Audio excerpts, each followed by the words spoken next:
Oh, it's just a mansion here and a palatial residence there.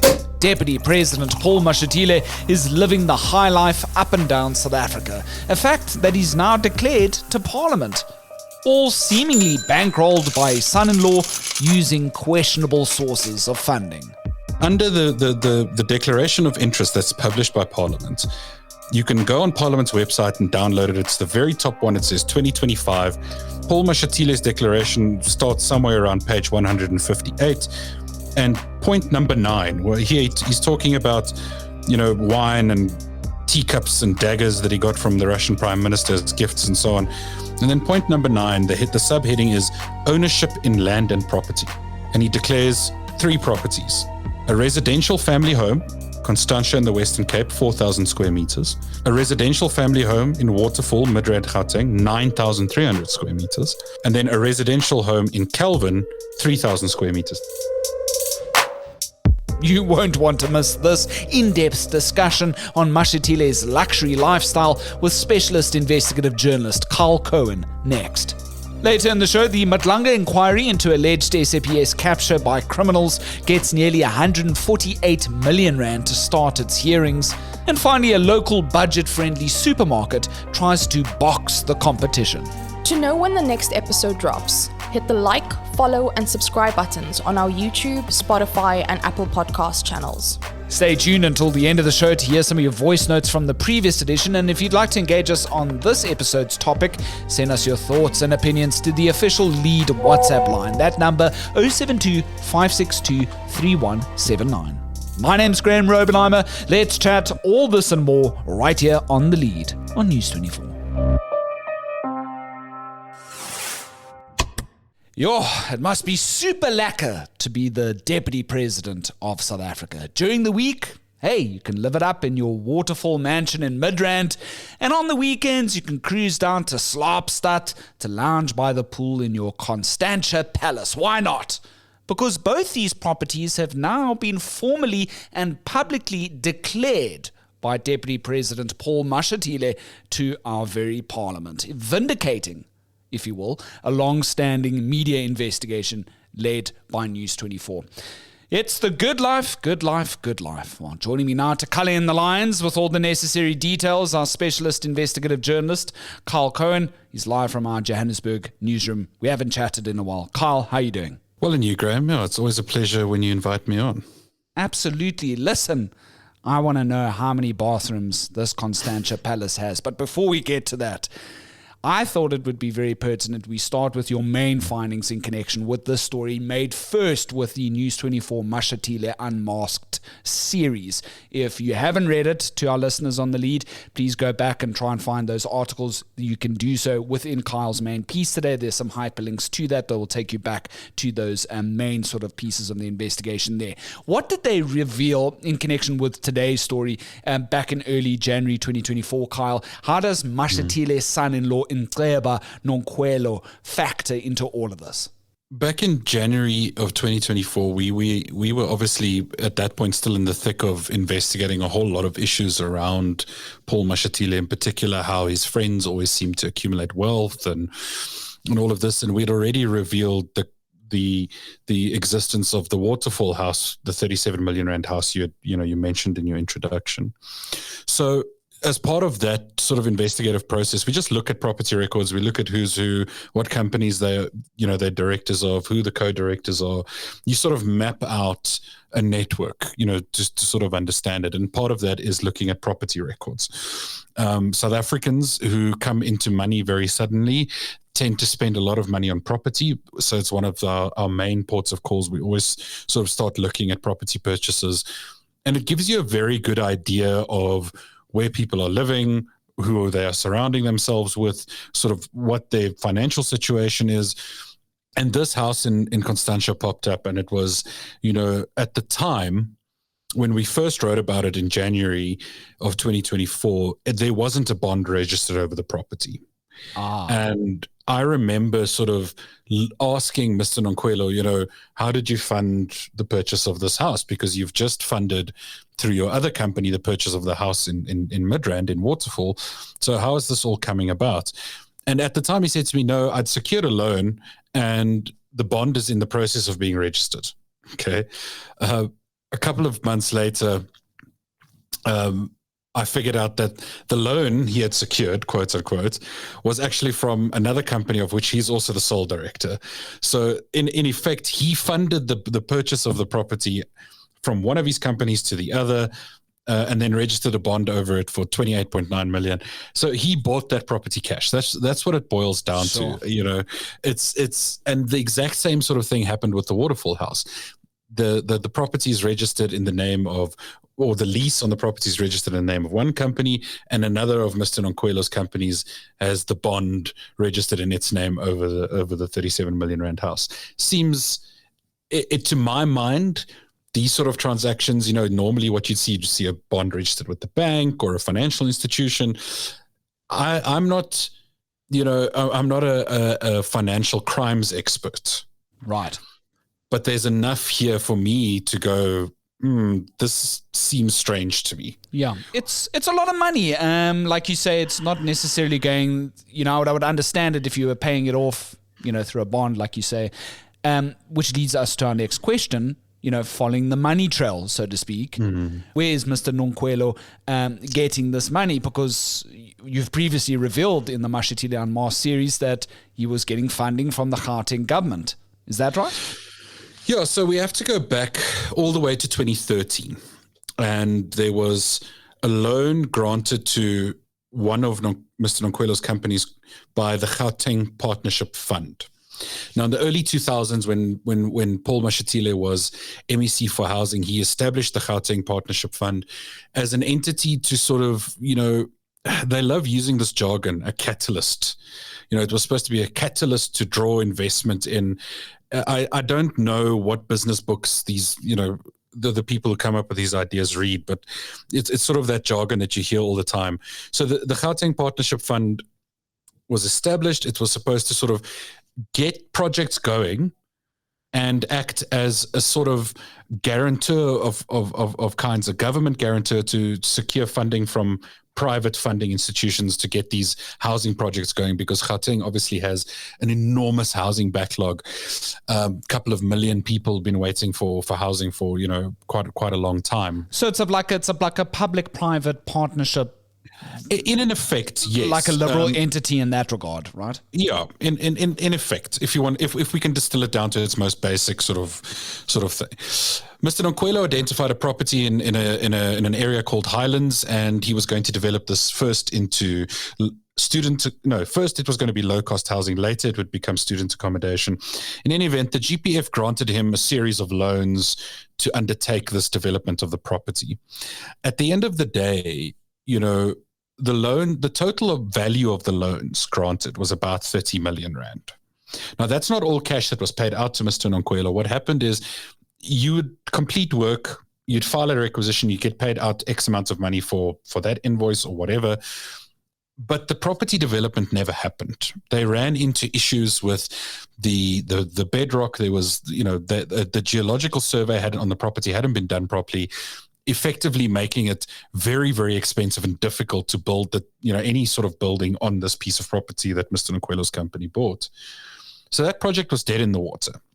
Now, Mr. Mashatile will tell you that, that was 2013. That was long before I was back in the Gauteng government, and, it has absolutely nothing to do with me. When you look at the timeline of all of this, yes, the very first loan was granted, when Mr. Mashatile was not there. But then there's a second and a third loan. And those second and third loans happen when people who are close to Mr. Mashatile were involved at the GPF. And the last one happens when Mr. Mashatile was the MEC for Housing, when he was responsible for the Gauteng Partnership Fund. They sort of like to gloss over that little detail and try and make it appear as if things happened years before, when in fact they're happening right now as well. And the bottom line of that is there was, as a result of our reporting on that, myself and my colleague Azara Karim and Mr. Sipho Masondo, we pulled all of this apart. And as a result of our reporting, the then MEC for Housing, Lebegan Maile, instituted an investigation by a private, firm of attorneys, and they found, and obviously I'm paraphrasing a little bit here, that the GPF bent over backwards to keep this project going, to keep putting money on the table for this project, not necessarily paying the money, but making the loans available to Mr. Onqo to get this project going long after they realized, this is not going to happen. The net effect of all of this is that since 2013 to 2025, it's been 12 years, no property development has happened. Mr. Onqo did draw down some money from the GPF. He still owes the Gauteng government, according to the attorneys, roughly 7 million rand. Now, every time we write about Mr. Onqo funding these massive property purchases, the 37 million rand house in Waterfall, the 28.9 million rand house in Constantia, we keep reminding our readers, he still owes the Gauteng government, the public, you and me, taxpayers, 7 million rand for a project that, we have nothing to show for.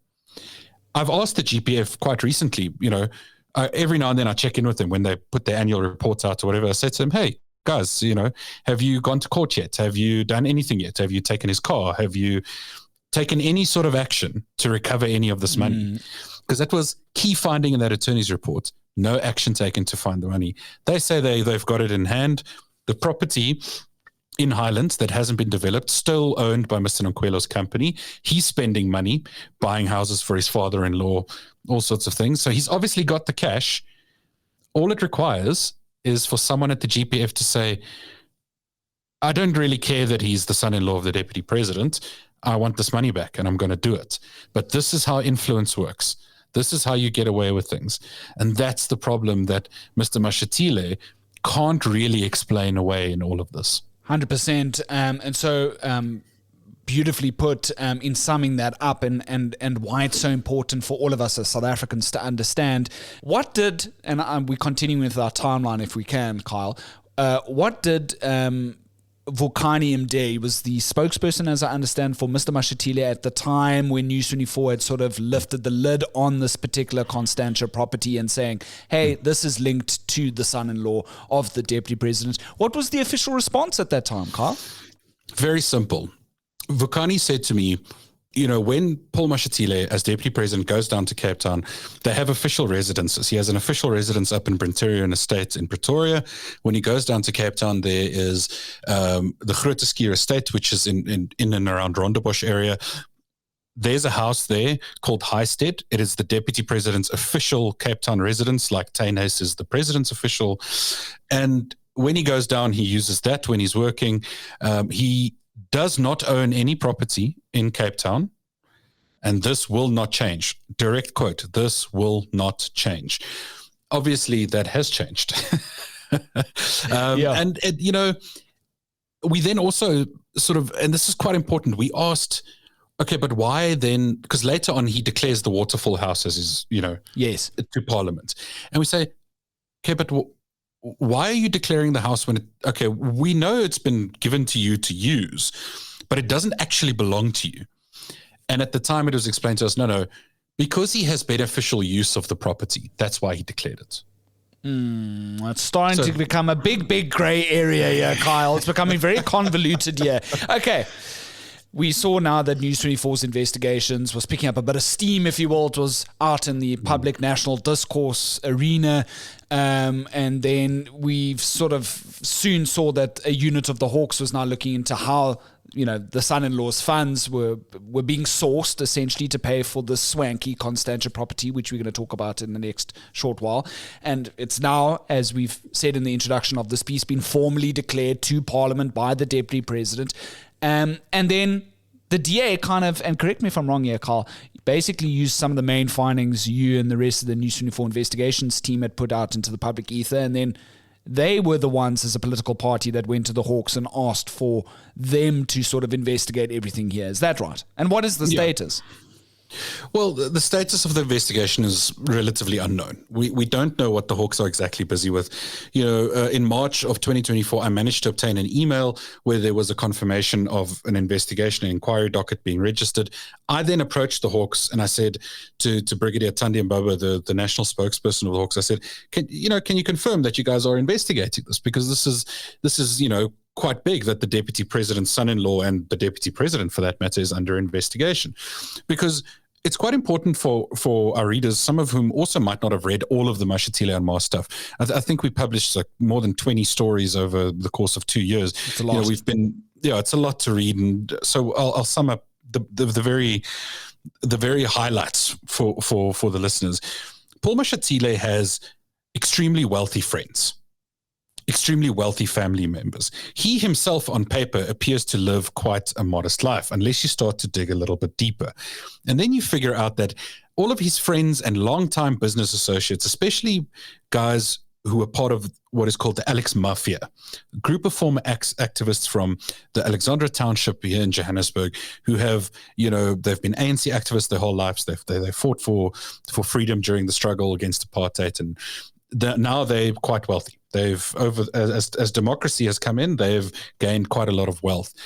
Some of the findings that we had, we showed how Paul Mashatile was using the house of a man called Edwin Sodi in Clifton in Cape Town. Now, this is before he was deputy president as well. He was treasurer general of the ANC. And Edwin Sodi, for as many of our listeners will know, is a corruption-accused tenderpreneur that is, he's standing trial for corruption alongside, ex-senior ANC figures. And Kyle, but a PC term, sorry to cut you short, there would be a political financier, if I just may add. I suppose you just want to correct you there. I think he's a shady businessman. Okay, he does tenders with government. He's been paid billions of rands. He's donated millions to the ANC. And during the Zondo Commission, it emerged that there was, about 370,000 rand in payments that went from Sodi to Paul Mashatile.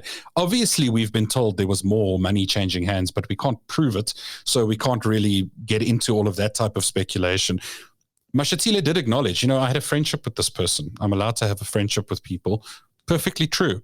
But similarly, when you become deputy president, it's kind of odd to see you hanging out with guys like this. What else we revealed? Some of Paul Mashatile's oldest friends are shareholders in one of the most expensive independent power producer projects, the Redstone concentrated solar plant, which, according to estimates by energy experts, that power purchase agreement with Eskom is going to be worth, 40 billion rand over the next 20 years or whatever. That's a good chunk of money that's going to come towards some of his friends there. Obviously, you mentioned Azara Karim, who now works for Amo Bungani, a former News 24 investigations alumnus, who worked together with us on this. She's now delved into the 180 billion rand lottery tender, where Paul Mashatile's sister-in-law is now a shareholder, a minority shareholder, but a shareholder nonetheless. That's money that's going to come in over the next 8 or 9 years. It's a significant development. And wherever Paul goes, there's no direct fingerprint. There's no direct sort of Paul signing on a page saying, I'm doing this so that people around me can get rich. It just it just seems to happen. Coincidence. You're listening to the latest edition of The Lead on News 24 with Graham Rowenheimer. If you've got an opinion on what you've heard so far, drop us a short voice note on our WhatsApp hotline. That's 072 562 3179. And how much does the deputy president normally take home in his yearly pay packet? I think it's around 3 million. Yeah, so it should be around 3 million. And remember, that's before all the deductions and fun things for tax and, your insurances and your healthcare and all of these things. I mean, realistically, Paul Mashatile is walking away every month with about 150,000 rand from his salary. I mean, that's like a conservative estimate, after all the deductions and all of these things. And that's still a significant amount of money if you consider the pay scales in South Africa. Absolutely. However, it does not put you in the realm of being able to afford a bond on a 28 million rand house in Cape Town that would normally work out to about 250,000 rand a month. Now let's talk about this house. It looks like something out of SABC3's Top Billing, Kyle. It's absolutely swanky. Music videos could be shot here on MTV and VH1.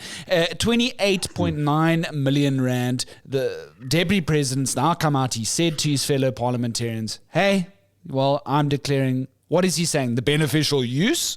Or is he saying, is it in his name? Now let's get into that. So here's the interesting thing. So this is obviously going to be the line of attack against our reporting, is to say, oh no, he just uses it from time to time. That's why I declared it. He's just being careful. Under the declaration of interest that's published by Parliament, you can go on Parliament's website and download it. It's the very top one. It says 2025. It was published on last week, Friday. You can just download it. You have a read of it. Paul Mashatile's declaration starts somewhere around page 158. And point number 9, where he's talking about, wine and teacups and daggers that he got from the Russian prime minister as gifts and so on. And then point number 9, the subheading is ownership in land and property.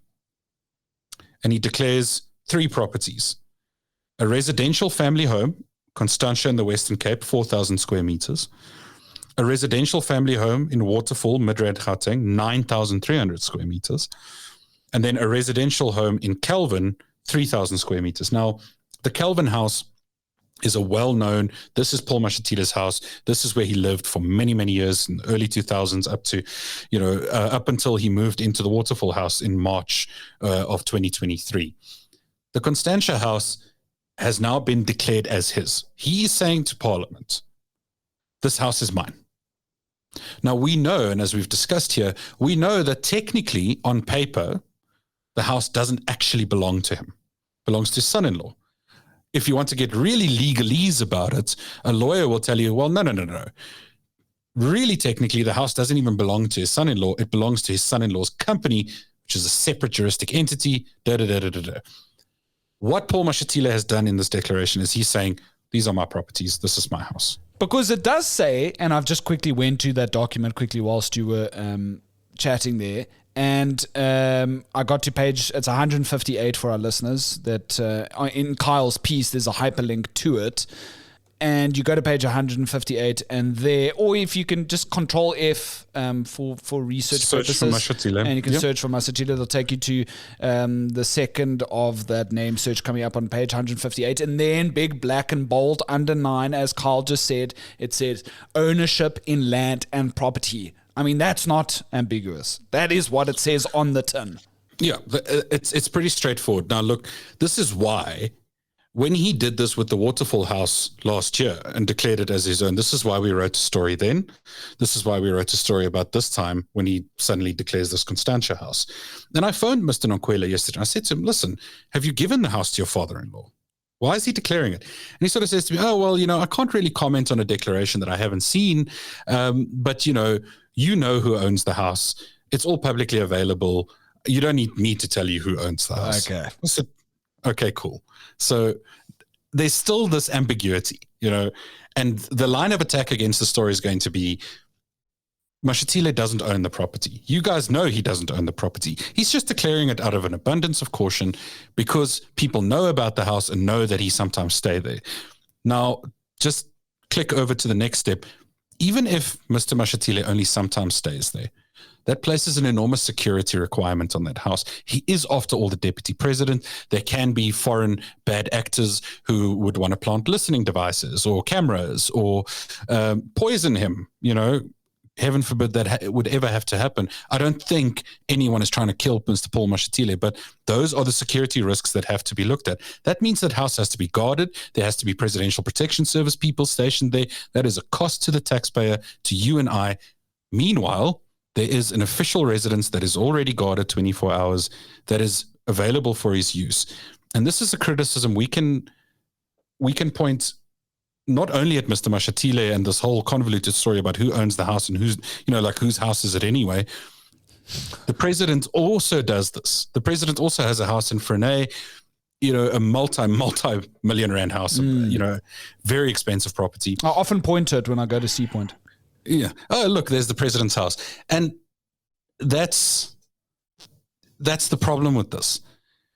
I think the president has set some sort of an example, bearing in mind the difference here being we know where the president got his money from to buy that house.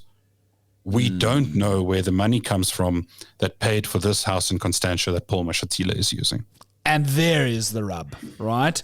And if I may also just say, does this not make for a challenging time for the deputy president if he gets asked questions in Parliament?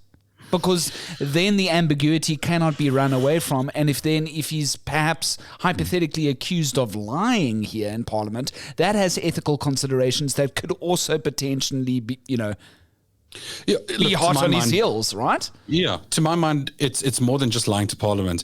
If he declared that property and it's not his, it's fraud. If it is his, and this whole ownership structure through his son-in-law has been sort of put together to try and obfuscate or pull the wool over our eyes a little bit, I think that's fraud too. So either way, I think the deputy president should just come out and say, it's my house. Thank you very much. I'm allowed to have a nice house. I'm allowed to have nice things. And then, us pesky, annoying reporters will go, okay, all good and well. Thank you for finally telling the truth. Now, please go and speak to those policemen over there who would like to ask you some more questions. Yeah. Kyle, take us inside this place. I've been dying for this part of the chat, man. Get rid of all these other details. Nobody joking. But this thing's got a cinema, like 7.5 bathrooms. I've got one bathroom. How many bathrooms do you have at your house? I have one and a bit. Okay. 7.5, a cinema and a cellar. Is that right? A wine cellar, yes, because you have to keep your wine at the proper temperature. You can't just store it, in the kitchen cupboard like I do. Yeah. You have to store it nicely. 7.5 bathrooms. The fun thing, we know that it was operated as a guest house at some point, so we know that it is still technically registered as a business property. So it's quite massive. I mean, Mr. Mashatile himself says here in his declaration, the square meterage is huge. It's 4,000 square meters, 7.5 bathrooms, a wine cellar, a separate cottage on the property, a massive swimming pool. I have been able to sort of peek over the gates, it's massive parking for cars. It is a lovely, lovely property. And if you look at the picture, I think it would be a dream home for many, many people. Unfortunately, what happened, there was a great video on YouTube from the property listing when this property was being sold. Yes, I was going to ask you. Nice pictures and all of these things. And I was just looking at, that's why the detail is so scant. I was just starting to look at it, and the day before I had sent questions off to Mr. Onqo about this, and suddenly the YouTube video disappears as I'm busy looking at it before I had a chance to download it. The listing disappears. So I got some details, 1 or 2 half screenshots, but wasn't able to really, get into the meat of it, how many bedrooms there are, what the other amenities are. The timing, of that listing going down. I mean, surely as an investigative journalist, Kyle, your spidey senses are on full blast. Well, yeah, I mean, I think I know what happened. I think I had possibly phoned 2 or 3 of the wrong people, and a quick phone call was made to make sure that no one's privacy was going to be invaded by having all these, videos on YouTube of the inside of the house and so on. Right. What else does the Deputy President declare? You sort of pointed to this earlier in our discussion, and it's daggers and the usual sort of gifts that public office bearers, if they go overseas, and of course we've spoken about the Deputy President's extensive trips overseas when he's not in the UK or big in Japan. He's certainly obviously getting niceties and gifts from the other public office bearers that he's meeting in the respective countries, and that's normal par for the course, right? Yes, I think that's quite normal. I think he goes out of his way to declare every little thing, which one should, above a certain value. What I can see here, a bottle of wine and a small grey bowl from the ambassador of Japan during a recent trip to Japan, a bottle of whiskey, a glass for the whiskey, a toy Isuzu light duty truck for display purposes, and a decor pot. Also, while he was in Japan, a bottle of wine from a fundraising breakfast, a black pot for decor from the People's Republic of China, and a silver elephant statue display. And of course, I mentioned the Russian Prime Minister gave him some Omani daggers and also wine. Paul Mashatile obviously quite likes wine because everyone keeps giving it to him. The DA's got daggers still out for the Deputy President. What are the other things, finally, to end off here, Kyle, that they have asked the Hawks to specifically investigate if we look back at the News 24 Mashatile Unmasked series? What are the sort of final outstanding things that we haven't touched on in this discussion? Yeah, so if you go back, if the listeners are really interested, you can go back and read all of our Mashatile and Mars stories. And I don't want to say that they printed every single one of our stories and put it in an envelope and gave it to the police and said, please look at all of this. But to my understanding, that is almost exactly what happened, similarly to the public protector. So you can get a really good idea of everything that's there. One example that really stands out, and it's an example that I keep highlighting in stories that we write, is payments made to one of Mr. Mashatile's former girlfriends, a lady named Gugu Nkosi. And these payments were made by a gentleman called Teddy Griever, who was a director of Value Max Property. It's a property development company that, surprise, surprise, has lots of contracts with the Gauteng government developing housing, and who also donated several million rand to the ANC while Paul Mashatile was Treasurer General, but not after that. And we've sort of tried to take our readers on this journey. We've looked at his entire history as a public servant, his track record, what was delivered, what hasn't, what has he claimed, what has he promised, what hasn't he done. And then we started looking into those allegations around, who's benefited from what, who are his friends who are getting rich. It's a fantastic body of reporting. I think if you really want to try and understand Mr. Mashatile, it's a good place to start. Kyle, we've got to end off very quickly in just half a minute. What would you say to, there's been certain comments made against News 24 that we don't investigate the ANC guys. We never come down hard on them. We never look at them. What would you respond to that criticism? Just quickly in 30 seconds. There's been a certain entrepreneur. He's been on podcasts and shows saying certain things. I think I know who you're talking about. Yeah. Well, to him and our other critics, I will say that your criticism is noted. We obviously always try and improve our reporting. We learn every day, but also look at the scoreboard.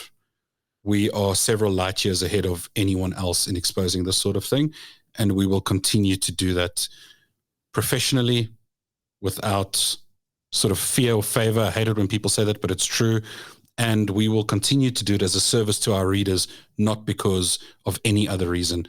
Our readers deserve it, and we will keep doing it for them. That specialist journalist, Kyle Cowan, his latest piece, The Good Life, Mashatile suddenly declares ownership of 28.9 million rand Constantia Palace. It's the most read article on News 24 today.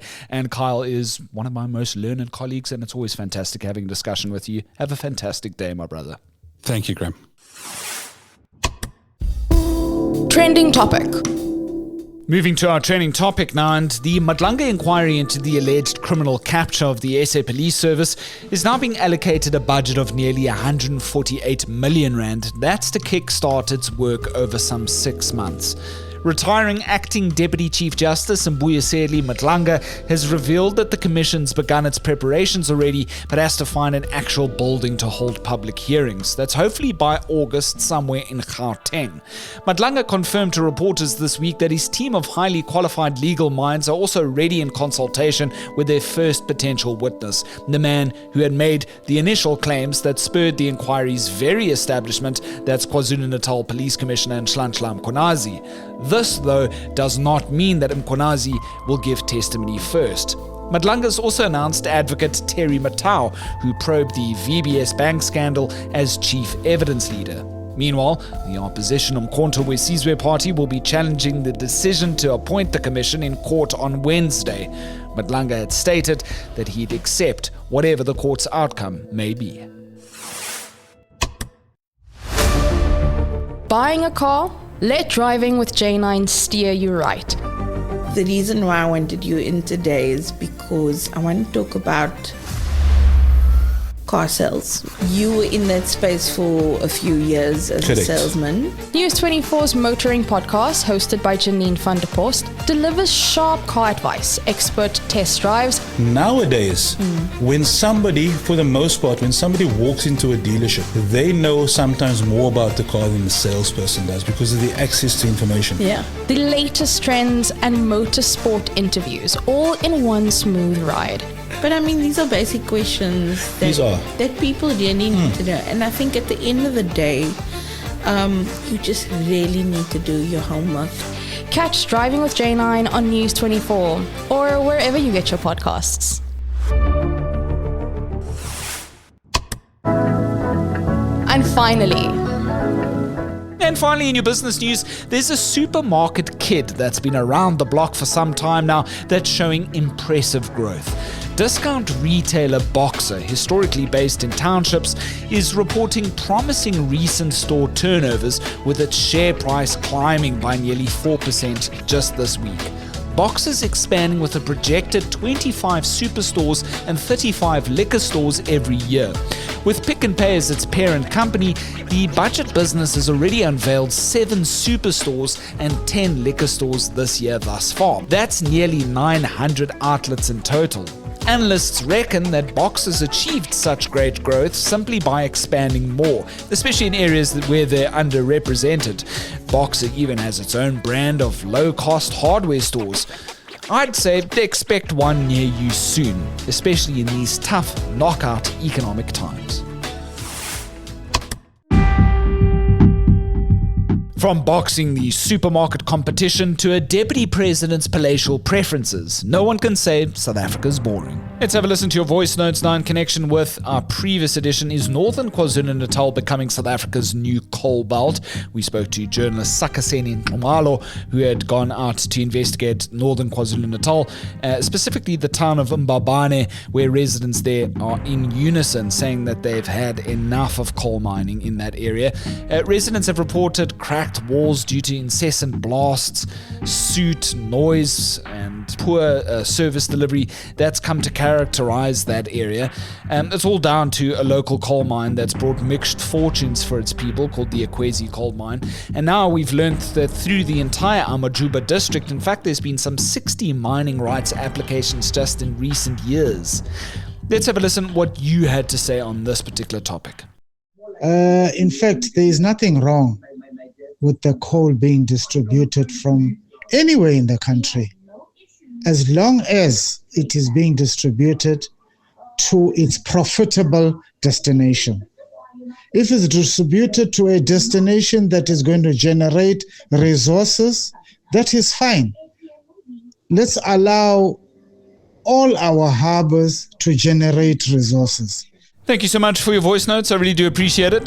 Please hit like and subscribe on the relevant platforms in order to be notified of our next edition of The Lead. 2 more editions to go this week, and so many other podcast offerings on News 24 these days, including Driving with J9 if you want to be up to speed with all your motoring.